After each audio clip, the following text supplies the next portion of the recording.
రాములోడు వచ్చినాడు రో దందసదీయ శివధనస్సు ఎత్తినాడు రో నారి బట్టి లాగినాడు రో దందసదీయ నింగికెక్కు పెట్టినాడు రో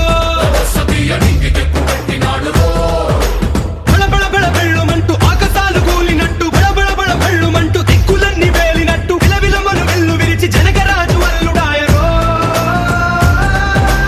రామ రామ రామ రామ రామ రామ రామ రామదండులాగా అందరొక్కటవుదామా.